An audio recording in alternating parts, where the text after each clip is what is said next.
হুজুর ভালো আছেন আপনি? হুজুর কেমন আছেন?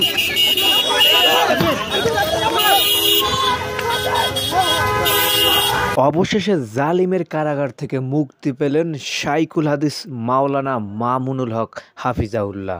শুক্রবার সকাল 10টার দিকে গাজীপুর কাশিমপুর হাই সিকিউরিটি জেলখানা থেকে তাকে মুক্তি করা হয়েছে। অন্যায়ভাবে আমাদেরকে কারারুদ্ধ করা হয়েছে, বুলেটের আঘাতে আমাদের ভাইদেরকে হত্যা করা হয়েছে।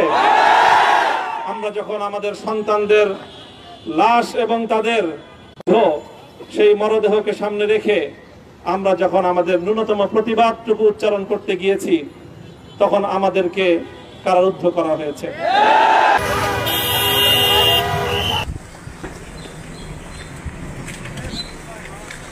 সামনে ওঠেন, আপনি সামনে ওঠেন,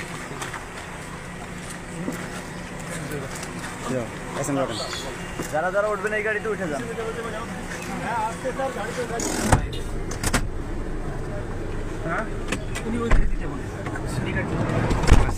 এই আপনার গাড়ি ঠিক আছে ভাইরা, সালাম লাগবে, সালাম লাগবে। আমরা যাবো চন্দ্রা দিয়া, আমি ওনার সামনে গাড়ি ঠিক আছে, গাড়ি কেটে দাঁড় করেন, সোজা গাড়ি যাবেন। ওটা গ্লাস ওটা হ্যাঁ যান।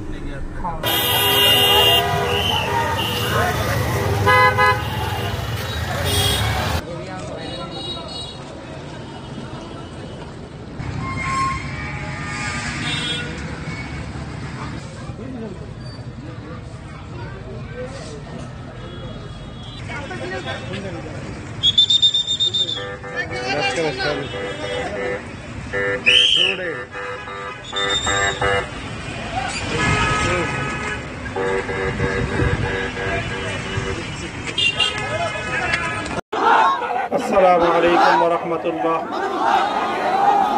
الحمد لله وكفى وسلام على عباده الذين اصطفى. أما بعد فأعوذ بالله من الشيطان الرجيم. بسم الله الرحمن الرحيم. لا تثريب عليكم اليوم يغفر الله لكم وهو أرحم الراحمين. صدق الله العظيم. সমবেত প্রাণপ্রিয় তৌহিদি জনতা, বিভিন্ন স্তরের ধর্মপ্রাণ মুসলমান ভাই ও বন্ধুগণ, ছাত্র বন্ধুগণ এবং প্রিয় এলাকাবাসী, আল্লাহ পাক রব্বুল আলামিনের শুকরিয়া আদায় করি। আল্লাহর দ্বীনের কথা বলার অপরাধে, আল্লাহর দ্বীনের বিজয়ের ঝান্ডা এবং কেতন উড্ডীন করার প্রত্যয় ব্যক্ত করার অপরাধে, আল্লাহর জমিনে আল্লাহর দ্বীন প্রতিষ্ঠার আন্দোলনের অপরাধে আমরা অনেক ভাই কারারুদ্ধ হয়েছিলাম। পর্যায়ক্রমে সকলেই আলহামদুলিল্লাহ জিন্দানখানার লৌহ প্রাচীর ভেদ করে মুক্ত জীবনে ফিরে এসেছেন।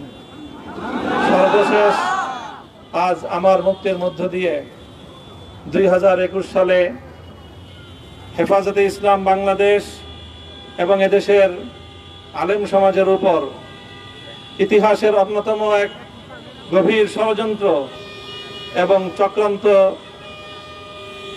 নির্যাতনের যে স্টিম রোলার পরিচালনা করা হয়েছিল, তার আজকে একটি প্রাথমিক অধ্যায়ের পরিসমাপ্তি ঘটল। আমরা অন্যায়ভাবে আমাদেরকে কারারুদ্ধ করা হয়েছে, বুলেটের আঘাতে আমাদের ভাইদেরকে হত্যা করা হয়েছে। আমরা যখন আমাদের সন্তানদের লাশ এবং তাদের সেই মরদেহকে সামনে রেখে আমরা যখন আমাদের ন্যূনতম প্রতিবাদটুকু উচ্চারণ করতে গিয়েছি, তখন আমাদেরকে কারারুদ্ধ করা হয়েছে, আমাদেরকে নানাভাবে নিষ্পেষণ করা হয়েছে, আমাদেরকে জনগণ থেকে বিচ্ছিন্ন করার সব ধরনের অপচেষ্টা চালানো হয়েছে। আমি আজ এই মুহূর্তে আমার এই মুক্তি উপলক্ষে আমি বলতে চাই, আমাদের উপর জুলুম করা হয়েছে, এটাকে আমরা সহ্য করে নিলাম। আমাদের ভাইদেরকে হত্যা করা হয়েছে, সেটাও সহ্য করে নিলাম। আমরা আমার সন্তানের লাশ কাঁধে তুলে নিয়েছি, সেটাকেও আমি হাসি মুখে বরণ করে নিলাম। আমাদেরকে অপমান এবং লাঞ্ছনার সব ধরনের ষড়যন্ত্রের সম্মুখীন হতে হয়েছে, সেটাও আমরা হাসি মুখে বরণ করে নিয়েছি।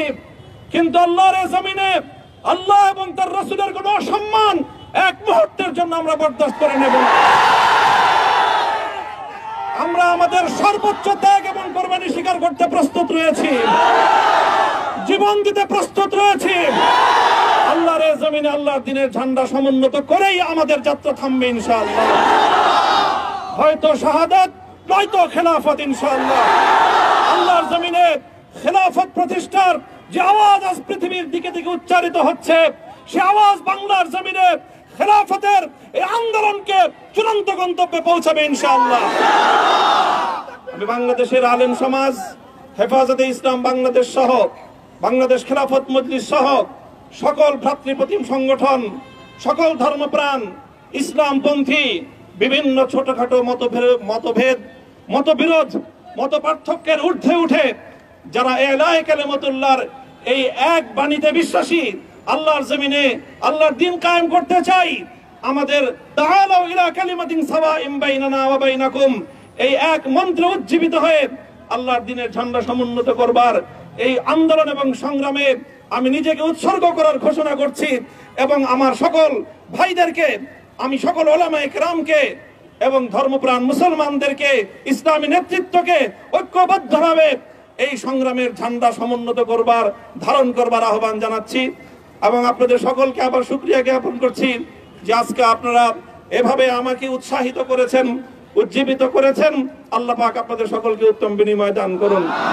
জুমার নামাজের একেবারে ঠিক আগ মুহূর্ত, এখন সব মসজিদগুলোতে জুমার প্রস্তুতি চলছে। আমরা এখন এখানে খুব সংক্ষিপ্ত দোয়ার মাধ্যমে আমাদের আজকের এই প্রোগ্রামের সমাপ্তি ঘোষণা করব।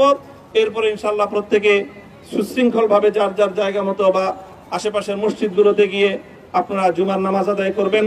আমি আবারও বলছি, আমি আমার আলোচনার শুরুতে কোরআনে পাকের সেই আয়াতটুকু তেলাওয়াত করেছিলাম, হযরত ইউসুফ আলাইহিস সালাতু ওয়াস সালাম কারামুক্তি এবং প্রকৃত যারা অন্যায়কারী ছিল সেই অন্যায়কারীদের স্বরূপ ওনার সামনে উন্মোচিত হয়ে যাওয়ার পর, জাতির সামনে তাদের স্বরূপ উন্মোচিত হয়ে যাওয়ার পর তিনি যে কথা বলেছিলেন, আমিও নবী ইউসুফ আলাইহিস সালাতু ওয়াস সালামের অনুসারী হিসাবে তার সুরে সুর মিলিয়ে, কণ্ঠে কণ্ঠ মিলিয়ে এই কথাই বলতে চাই, লা তাসরিবা আলাইকুমুল ইয়াউম, ব্যক্তিগত আক্রোশের প্রতিশোধ আমরা কারো কাছ থেকে গ্রহণ করব না। সকলকে আহ্বান জানাই, মাদ্রাসা, স্কুল, কলেজ, ভার্সিটি কোন শিক্ষা ব্যবস্থার ছাত্রদের মধ্যে বিভেদ করার নীতিতে মামুনুল হক বিশ্বাস করে না। আসো, স্কুলের ছাত্র আসো, আমার মাদ্রাসার ছাত্র পাশে দাঁড়াও, কলেজ থেকে আসো, ভার্সিটি থেকে আসো, তোমরা হাতে হাত মিলাও, ইনশাআল্লাহ দেশের স্বাধীনতা অক্ষুণ্ণ থাকবে। এদেশের ইসলাম এবং হাজার বছরের যে সাধনা সংগ্রাম, সেই সংগ্রাম বিজয়ী হবে ইনশাআল্লাহ।